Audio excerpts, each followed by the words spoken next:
ठीक है, चलो। अच्छा, तो लास्ट हम लोग ने क्या किया था? लास्ट हम लोग ने वो 8th और 9th सम किए थे। अच्छा, वो स्टेशनरी वेव्स हो गया था। अब ये वाइब्रेशन स्ट्रिंग पे आ जाओ। चलो फटाफट फटाफट वाइब्रेशन स्ट्रिंग पे आ जाओ। वाइब्रेशन स्ट्रिंग के क्वेश्चंस देख लो, चलो जल्दी। वाइब्रेशन स्ट्रिंग में सबसे पहले हम लोग करने वाले हैं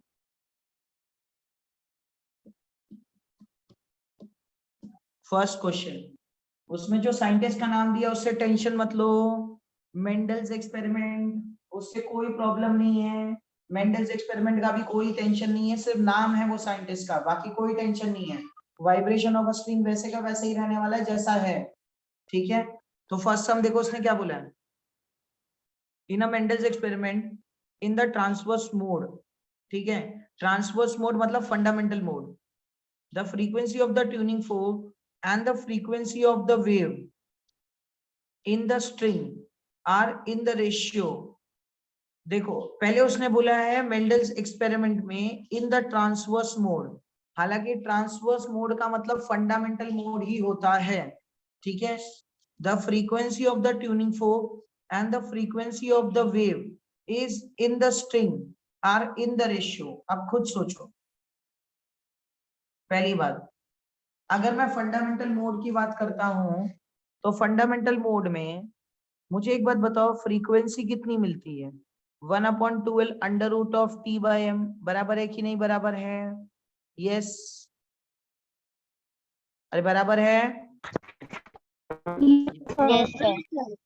अब सोचो फंडामेंटल में अगर ये फ्रीक्वेंसी मुझे मिल रही है तो ऑब्वियस ही बात है ट्यूनिंग फोक के पास भी यही फ्रीक्वेंसी होनी चाहिए, बराबर है कि नहीं बराबर है? Yes, yes sir.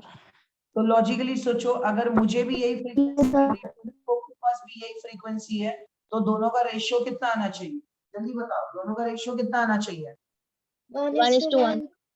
शाबाश, 1:1, क्योंकि मुझे भी यही फ्रीक्वेंसी मिल रही है, ट्यूनिंग फोक के पास भी यही फ्रीक्वेंसी होगी, और उसने बोला है ratio of tuning folk with that of the wave, तो आंसर आ गया 1:1। क्या बात समझा? Yes sir. आगे थर्ड सम आ जाओ। थर्ड सम पे, थर्ड सम पे आ जाओ।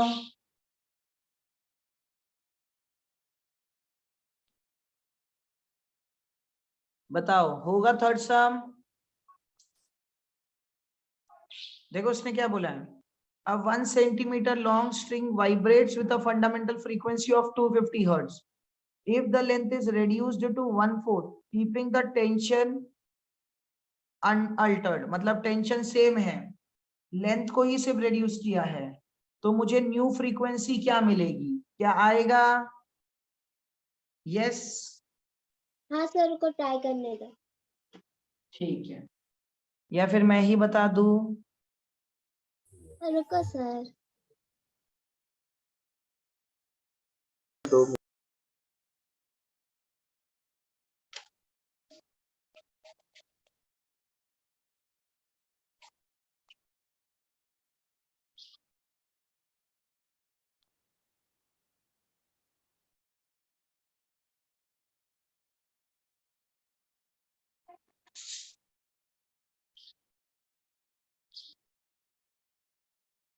आया?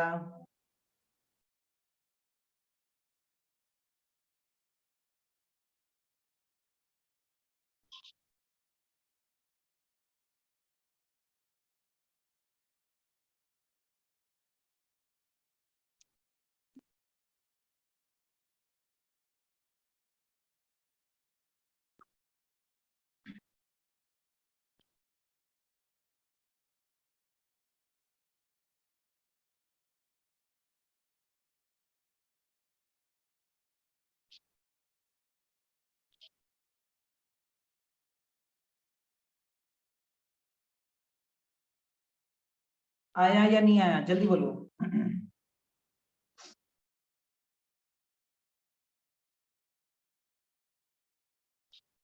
देखो एकदम सिंपल सा क्वेश्चन है, सिर्फ थोड़ा सा लॉजिक है।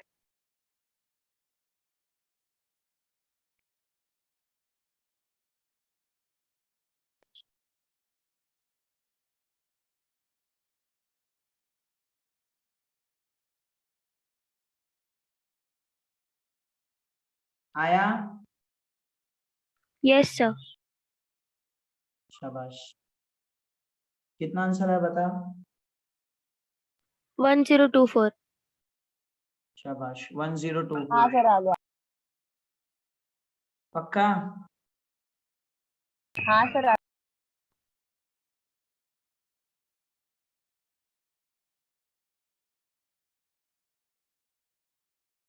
चलो सबको आ रहा है? सनी आप एक बार करके दिखाओ ना। ठीक है मैं कर रहा हूं, ध्यान दो। देखो अब लॉजिकली सोचो, उसने क्या बोला है, जब लेंथ L था तो टेंशन T था, तो फॉर्मूला आ गया 1/2L under root of T by M। बात सबको समझा? यस? Yes sir.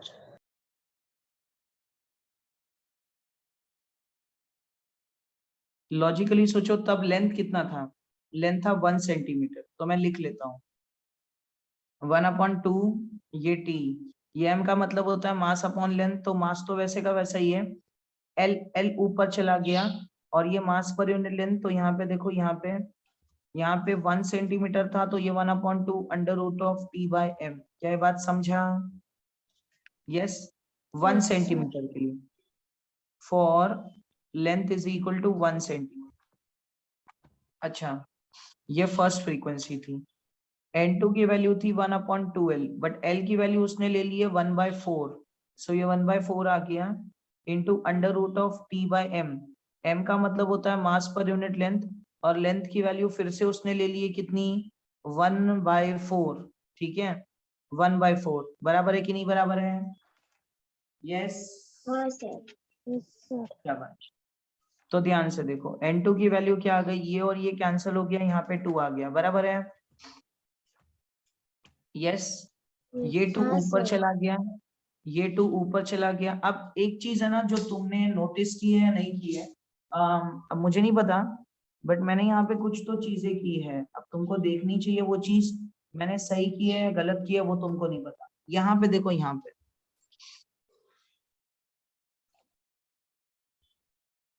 देखो पहले,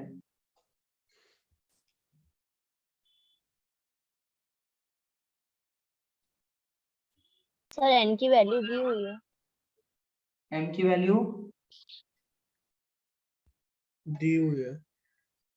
एम की वैल्यू दी हुई है। मास की वैल्यू कितनी दी है उसने?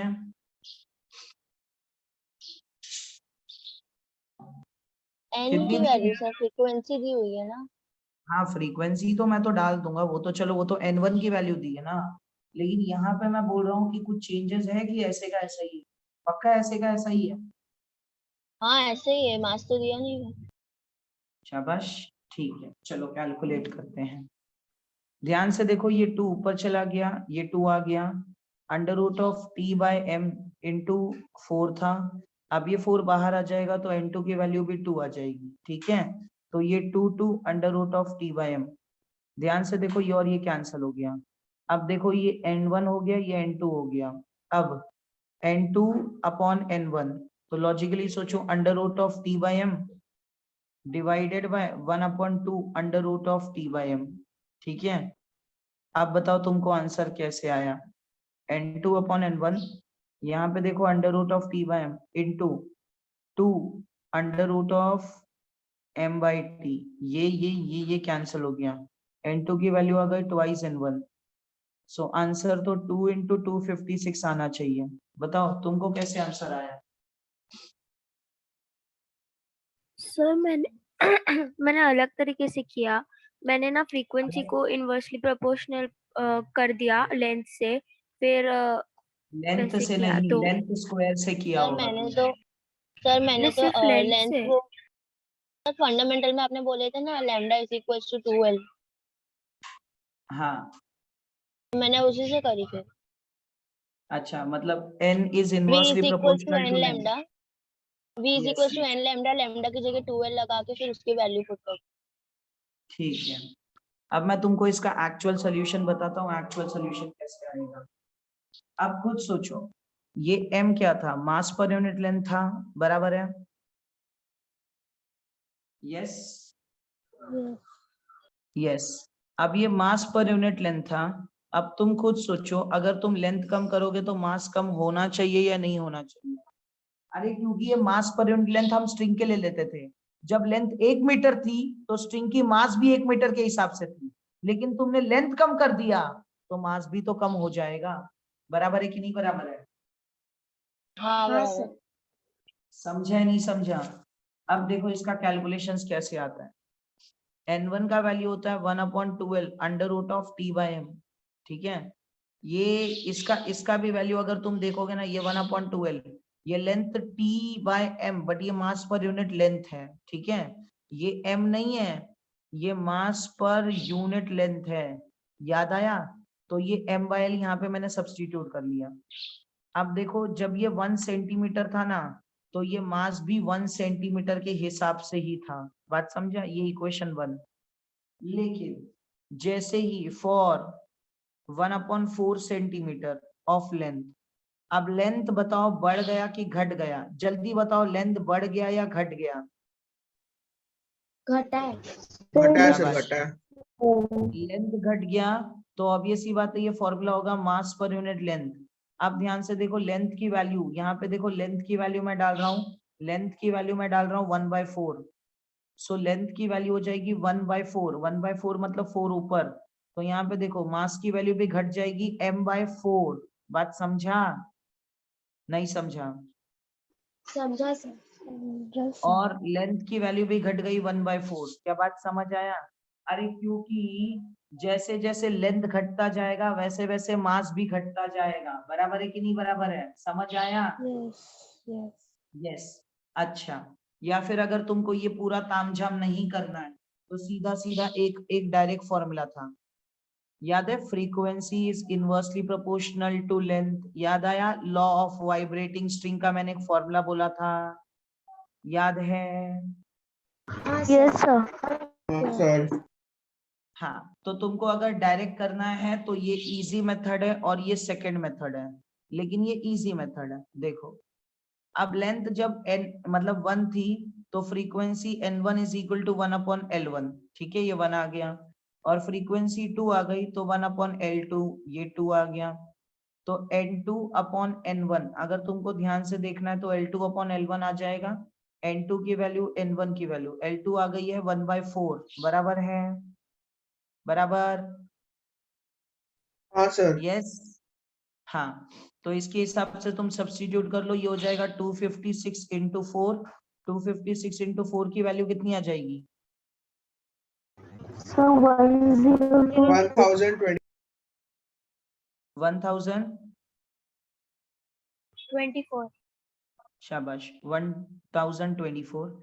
ये L1 आ गया, ये 4 L1 आ जाएगा। ठीक है, तो बस कुछ नहीं है। सर तो फिर N2 ऐसा नहीं की कर वैल्यू सकते क्या मैंने जैसा करी? तू भी वैसे भी कर सकती है, लेकिन लॉजिकली सोच, उसमें तूने वही की है, सिर्फ तूने 2 डाला है।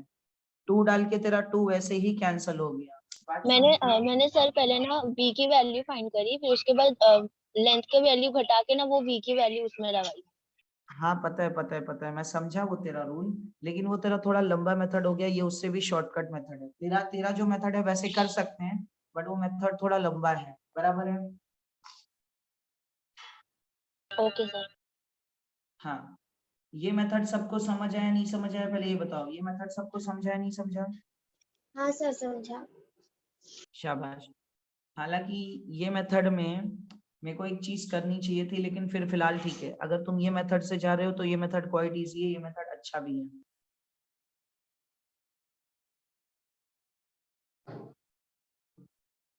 चलो हो गया।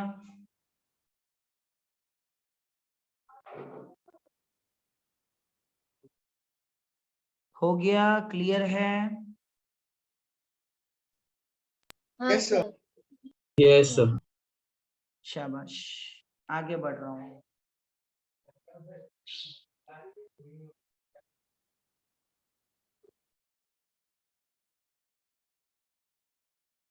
फोर्थ और फिफ्थ करो। फोर्थ सम देख लो यहाँ पे, फोर्थ सम देख लो। उसने क्या बोला है? The velocity of the wave in a string fixed at both the ends is 2 meter per second. The string forms standing wave with nodes 5 centimeter apart. Nodes 5 centimeter apart मतलब lambda by 2 कितना दे दिया है? 5 centimeter बराबर है. Yes. Yes, sir. तो lambda by 2 आ गया. V दिया है मतलब lambda आ जाएगा V है तो V is equal to n lambda. बराबर है. Yes. हाँ सर. शाबाश. होमवर्क मत कर लो, मत करो, रहने दो. फोर्थ सम मत करो, फिफ्थ सम पे आ जाओ. समझ आ गया सबको? फोर्थ सम क्या बोला मैंने? हाँ दो सर. नोड्स के बीच का डिस्टेंस दिया है मतलब लैम्डा बाय 2 दिया है. v की वैल्यू पता ही है तो v is equal to n lambda frequency आ जाएगी. ठीक है. तो फोर्थ मत करो, सीधा फिफ्थ करो. चलो fifth.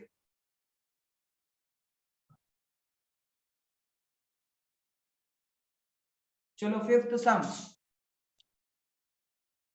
A stretch string of length L find at both ends can sustain. Fixed at both ends can sustain a stationary wave of lambda given by. देखो, a stretch string of length L fixed at both ends. अब वो fixed at both ends के लिए lambda की value निकालने बोल रहा है. ध्यान से देखो, देखो easy है. देखो, अगर string fixed at both end है तो सबसे फंडामेंटल फ्रीक्वेंसी होती है 1/12 under root of t by m. याद आया? अब याद करो, string fixed at both end का फॉर्मूला था v is equal to under root of t by m. याद है सबको ये formula? v is equal to under root of t by m. याद है? हाँ सर. शाबाश. So v is equal to n lambda under root of t by m. So t by m के जगह पे n लैम्डा सब्स्टिट्यूट कर सकते हो. सो n इज इक्वल टू 1/12. यहाँ पे ध्यान से देखो, n लैम्डा, n और n कैंसिल हो गया. देखो लैम्डा की वैल्यू आ गई 12. क्या ये बात समझा? हाँ सर. सबको क्लियर है? यस. Yes sir. पक्का? क्योंकि देखो n का फॉर्मूला होता है 1/12 under root of t by m. n का फॉर्मूला याद रखो, n का फॉर्मूला होता है 1/12 under root of t by m. So under root of t by m का मतलब होता था v. बराबर है? सर पर इसमें तो आंसर बोल रहा है 12/n. 12 by n थर्ड वाला. 12 by n. n तो कैंसिल हो गया ना यार.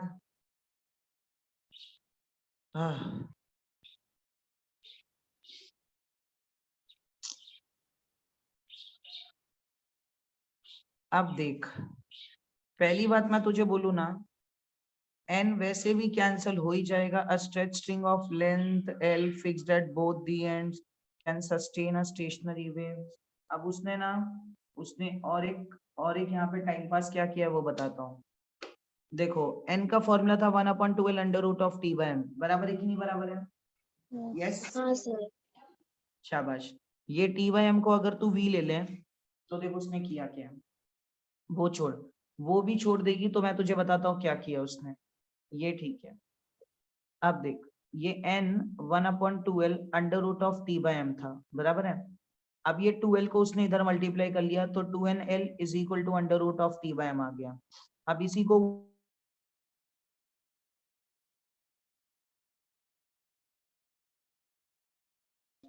अब देख, v का वैल्यू आता है n12.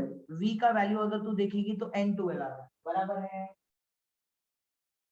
हाँ सर.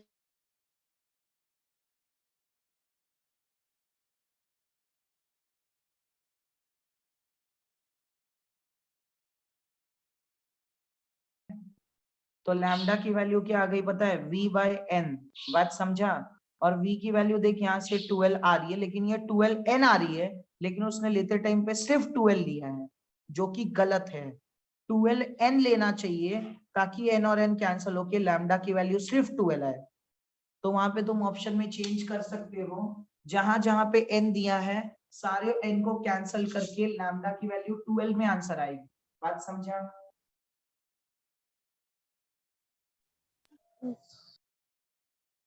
ऑप्शन में चेंजेस कर लो. ऑप्शन में चेंजेस क्या करोगे? जितना भी n दिया है वो सब n को तुम निकाल सकते हो. बात समझा? n निकाल सकते हो, n स्क्वायर नहीं, n निकाल सकते हो, n स्क्वायर नहीं।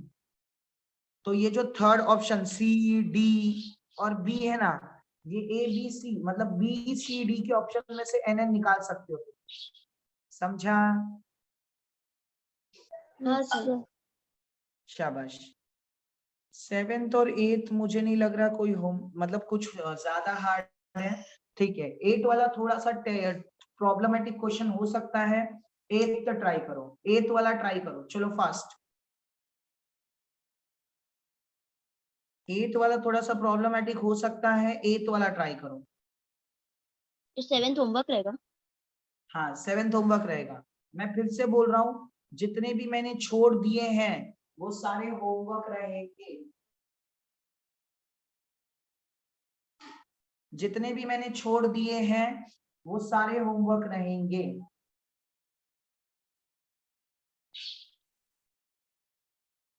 फिर भी हमने मैक्सिमम पार्ट कवर करने का कोशिश किया है।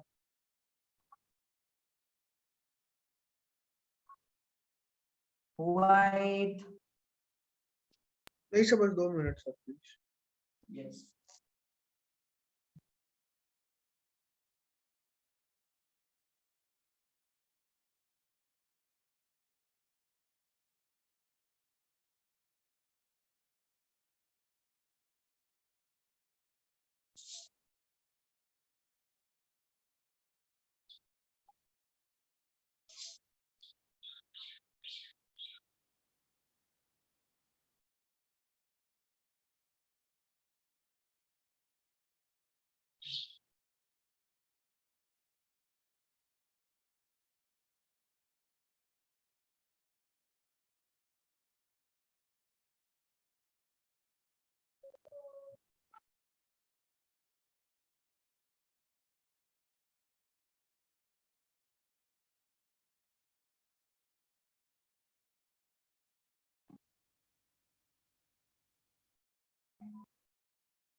सर हो गया सर।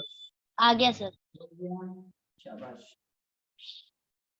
मास को टेंशन में कन्वर्ट करना है mg करके, बराबर ना? नहीं वो भी करने की जरूरत नहीं है, टेंशन दिया है, दिया हुआ मास है। भी दिया है। सिंपल टेंशन दिया है। हाँ, फॉर्मूला बराबर है, सुना, देखा मैंने देखा। टेंशन दिया है, मास दिया है, लेंथ दिया है, सब कुछ दिया है, तुमको सिर्फ डाल डाल के सॉल्व करना है, बराबर? हाँ यस सर। हाँ सर बराबर। अच्छा ठीक है, मुझे एक बात बताओ, 8th सम कितने लोगों को नहीं आया है? 8th सम नहीं आया है तो बोलो, बताता हूँ। 8th सम आया है,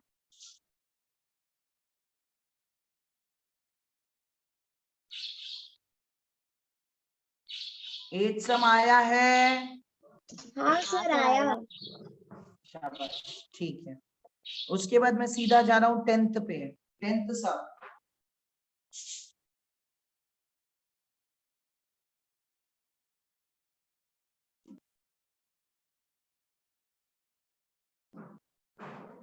उसके बाद मैं सीधा जा रहा हूँ 10th सम।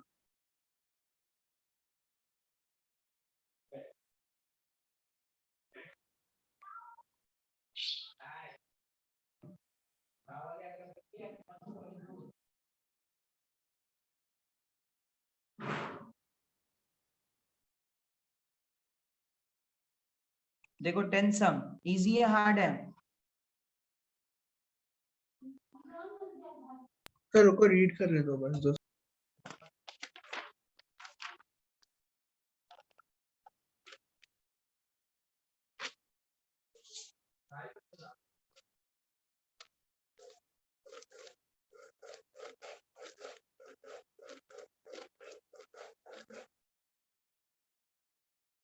चलो यहाँ पे देखो, मैं कर रहा हूँ 10th। देखो क्या बोला है, in a sonometer wire the tension is maintained by suspending a 50.7 kg mass from a free end of the wire. The suspended mass has a volume of, तो ठीक है, मैं पहले क्वेश्चन लिख लेता हूँ। मास उसने दे दिया है 50.7 kg, ठीक। वॉल्यूम दे दिया है 0.0075 metre cube. The fundamental frequency दे दी है 260 hertz. If the mass suspended is completely submerged in water, the fundamental frequency will become, जो भी मास मैंने दिया है वो टोटली सबमर्ज्ड है, किसमें? वाटर में है, बराबर है ना? यस, समझा? सर एक बार वापस। देखो, एक सोनोमीटर वायर है जिसका tension is maintained by subtending 50.7 kg mass for the free end of the wire. Okay, ठीक है। The suspended mass has a volume of this. The fundamental frequency is 260 hertz. If the suspended mass is completely submerged in water, the fundamental frequency will become, okay, मास को मैंने completely submerged कर लिया है water में। अब अगर water में तुम सबमर्ज करते हो तो वाटर भी तुम पे एक फोर्स लगाती है, दैट इज अपथ्रस्ट। लेकिन अपथ्रस्ट का कंसेप्ट तुमको कैसे आएगा यहाँ पे? सर वही ना, बायोंसी। हाँ, बायोंसी। हम्म। क्योंकि चलो ठीक है, करते हैं। टाइम और कैसे करेंगे सर? बायोंसी का कॉन्सेप्ट ही नहीं आता है लोगों को। बताता हूँ मैं तुमको बताता हूँ, ध्यान दो। देखो, उसने क्या किया मैं तुमको बताता हूँ। लॉजिकली सोचो, एक ऐसा बॉक्स है जिसके अंदर पानी वानी रखा है, ठीक है, और एक स्ट्रिंग ऐसा है, ये फिक्स्ड है, और यहाँ पे मैंने एक मास को अटैच कर दिया है, ठीक है, एक फ्री एंड पे। बट प्रॉब्लम क्या है, ये जो मास अटैच्ड है, ये मास को पानी में रखा है। अब प्रॉब्लम क्या है, जब ये मास नीचे जाता है mg से, तो पानी भी इस पे एक फोर्स लगाता है which is actually known as upthrust. क्या बात समझा? हाँ सर। हाँ, देखो, ये जो मास है ये फोर्स लगाएगा mg और पानी इस पे फोर्स लगाएगा अपथ्रस्ट। तो जो एक्चुअल वेट आएगा, जो एक्चुअल फोर्स आएगा, वो वेट माइनस अपथ्रस्ट आएगा या अपथ्रस्ट माइनस वेट आएगा। पहले तो दोनों की वैल्यू कैलकुलेट करेंगे, फिर बताऊंगा कौन सा माइनस क्या आएगा, ठीक है? सर अपथ्रस्ट कम ही होगा ना सर उससे? अगर अपथ्रस्ट ज्यादा होगा तो फ्लोट करेगा, तो पॉसिबल तो है नहीं। एक्चुअली अपथ्रस्ट कम ही होना चाहिए क्योंकि ये सिंक हो रहा है। अगर मास, अपथ्रस्ट कम ही होना चाहिए, लेकिन अभी कंडीशंस उसने दिया नहीं है कि फ्लोटिंग है या नहीं है, ठीक है? अब मैं तुमको बता देता हूँ अपथ्रस्ट का फॉर्मूला क्या होता है। अपथ्रस्ट हमेशा इक्विवेलेंट टू मास रहता है। अब ये मास का वैल्यू याद है, density is equal to mass upon volume. तो mass is equal to density into volume. तो देखो अपथ्रस्ट का फॉर्मूला आ गया density into volume into g. क्या ये बात समझा? और ये डेंसिटी उस बॉडी की रहती है या फिर वो सब्सटेंस की रहती है जिसमें तुमने बॉडी को डुबाया था। अभी तुमने फिलहाल बॉडी को डुबाया वाटर में, सो ये होगी डेंसिटी ऑफ वाटर। सबको फॉर्मूला समझ आया नहीं समझ आया? जल्दी बताओ, समझा नहीं समझा? समझा सर। देखो मैं वापस बता रहा हूँ। अपथ्रस्ट का मतलब होता है mg, that is mass into gravity, और डेंसिटी का फॉर्मूला होता है मास अपॉन वॉल्यूम। तो मास का मतलब हो गया डेंसिटी इनटू वॉल्यूम, तो मैंने डाल दिया डेंसिटी इनटू वॉल्यूम। और ये डेंसिटी वो बॉडी की रहती है जिसमें तुम उसको सबमर्ज करते हो। अभी तुमने वाटर में सबमर्ज किया इसलिए डेंसिटी वाटर का रहेगा। क्या बात समझा? Yes yes sir. शाबाश। अब ध्यान से देखो, फंडामेंटल फ्रीक्वेंसी अपने को निकालना है। फंडामेंटल फ्रीक्वेंसी था 1/12 अंडर रूट ऑफ t/m। तो पहले जब सिर्फ वेट था, वाटर में नहीं डाला था, ठीक है, जब सिर्फ वेट था, वेट मतलब ओनली टेंशन मान लो, ठीक है, वेट मतलब सिर्फ टेंशन मान लो, तब सारी चीजें एकदम सिस्टमैटिक थी, सब कुछ प्रॉब्लम नहीं था, कुछ भी टेंशन नहीं था, ठीक है। हाँ, क्योंकि उसने बोलते टाइम पे कुछ नहीं बोला लेंथ वेंथ के बारे में, उसने सीधा बोला है the suspended mass has the volume of, ठीक है, the fundamental frequency of the wire is 2 if the submerged mass is completely submerged into the water, completely submerged है मतलब वो सिंक ही हो रहा होगा, ठीक है। अब देखो यहाँ पे ध्यान से देखो, उसने लेंथ के बारे में भी कुछ नहीं बोला है, मास पर यूनिट लेंथ के बारे में भी कुछ नहीं बोला। अब उसने वेट के बारे में बात की है, बराबर है कि नहीं बराबर है? यस। हाँ सर। तो क्या मैं ऐसे लिख सकता हूँ, frequency is directly proportional to tension, बराबर है? क्योंकि वेट का मतलब इनडायरेक्टली टेंशन होता है, बराबर है कि नहीं बराबर है? और मास, दैट इज ये मास पर यूनिट लेंथ, मास पर यूनिट लेंथ तो उसने कुछ बोला ही नहीं है, मास पर यूनिट लेंथ के बारे में कुछ बोला ही नहीं है। और लेंथ अगर सेम है तो ये इसको मास पर यूनिट लेंथ मैं मान रहा हूँ वैसे भी सेम है, क्योंकि मैं मान रहा हूँ कि टेंशन अलग। तो देखो अगर मैं फॉर एयर, ये समझ आया मैंने क्यों कंसिडर किया? हाँ सर। मैं पूरा भी लेके कर सकता हूँ। देखो for air fundamental frequency 1/12 under root of T by M. T मतलब टेंशन था, देखो मास था 50.7, तो टेंशन का फॉर्मूला होता है mg। तो देखो 50.7 इंटू जी का वैल्यू दिया 10 अपॉन ये मास पर यूनिट लेंथ, वैसे का वैसे ही रखो, ये एयर के लिए हो गया, ठीक है। फॉर वाटर कैलकुलेट करना पड़ेगा, पहले तो अपथ्रस्ट निकाल लेते हैं। अपथ्रस्ट का फॉर्मूला होता है रो वी जी, डेंसिटी का वाटर का होता है 1000, वॉल्यूम उसने दे दिया 0.0075 इंटू 10। तो देखो ये एक पॉइंट घटा तो ये 1 2 3, मतलब यहाँ पे आ जाएगा 1 2 3 4, यहाँ पे हो जाएगा देखो 4, 1 2 3, ये 1 2 3 कैंसिल हो गया, तो यहाँ पे ये 10 10 से कैंसिल हो गया, तो अब थर्स्ट की वैल्यू आ गई 75। बात समझा? 75 न्यूटन, बराबर है? हाँ। हाँ अब थ्रस्ट ऊपर जा रहा है और वेट नीचे जा रहा है, और वेट का वैल्यू तुमको पता है mg का वैल्यू है 50.7 इंटू 10 मतलब 507, बराबर है वेट ऑफ बॉडी। अब खुद सोचो, वेट ऑफ बॉडी नीचे जा रहा है, अब थ्रस्ट ऊपर लग रहा है, सो नेट फोर्स कितना आएगा पता है? Net force in water, net force in water आएगा mg माइनस अप थ्रस्ट। क्या ये बात समझा? तो 507 माइनस 75, समझ आया नहीं समझ आया? जल्दी बताओ, समझा या नहीं समझा? समझा सर। सबको समझा क्लियर सर। है? यस। सो 507 में से 75 माइनस करो, ध्यान से देखो आंसर कितना आ रहा है, जल्दी बताओ। ये 4 हो गया, 10 में से 7 गया तो 3 हो गया, और 7 में से 5 गया तो 2 हो गया, बराबर है कि नहीं बराबर है? हाँ सर। पक्का? सही किया हाँ मैंने? सर। हाँ। शाबाश। हाँ तो भाई साहब ये हो गया नेट फोर्स, ठीक है, नेट फोर्स इन वाटर।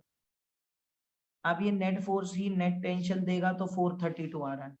सो यहाँ पे फॉर वाटर N2 का वैल्यू हो गया 1/12 अंडर रूट ऑफ टी का वैल्यू हो जाएगा 432 अपॉन मास पर यूनिट लेंथ m ही है, ठीक है। टी का वैल्यू 432 हो गया, टी का वैल्यू 432 हो गया, और मास पर यूनिट लेंथ m ही है, ठीक है। अब ये दोनों को डिवाइड कर लो, N1 की वैल्यू मेरे को पता है 260 है, ठीक है। तो N2 अपॉन N1, देखो ये 1/12 तो कैंसिल हो गया, under root of 432 upon m divided by ये 507 आ जाएगा, 507 अपॉन m अंडर रूट में। क्या ये बात समझा सबको? यस। हाँ सर। शाबाश। तो N2 upon N1 is equal to under root of 432 upon m, multiply कर लिया तो उल्टा हो जाएगा, m अपॉन 507, m और m cancel, N2 upon N1 is equal to under root of 432 upon 507। तो 432 को 507 से डिवाइड करके रूट निकाल लो, ठीक है। 432 डिवाइडेड बाय 507, इसका रूट मतलब 0.85 का रूट, 0.852 का रूट 0.8852, 0.923 आ रहा है क्या सबका आंसर? सो N2 अपॉन N1 की वैल्यू आ गई 0.923, तो N2 की वैल्यू आ गई 0.923 इंटू N1, N1 की वैल्यू थी 260, मल्टीप्लाई करो, देखो आंसर कितना आ रहा है N2 का।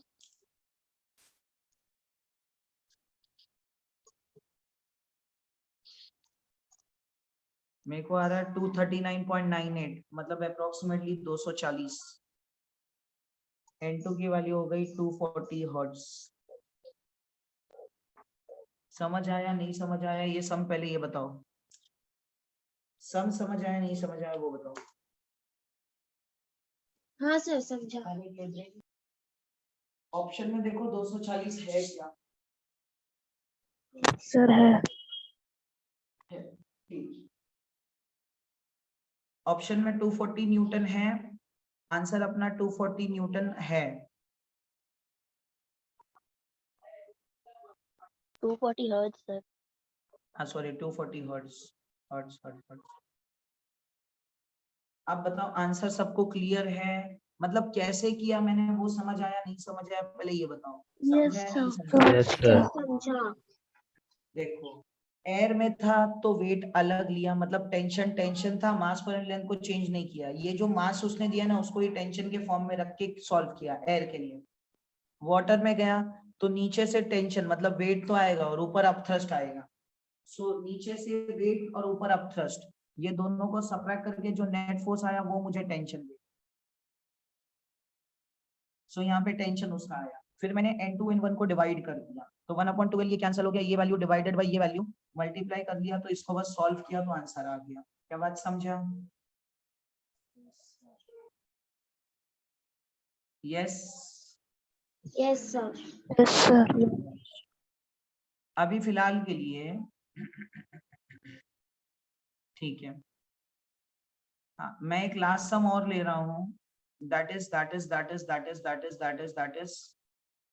13th सम। उसके बाद गाइज ये पूरा टॉपिक तुम खत्म करोगे 22 तक।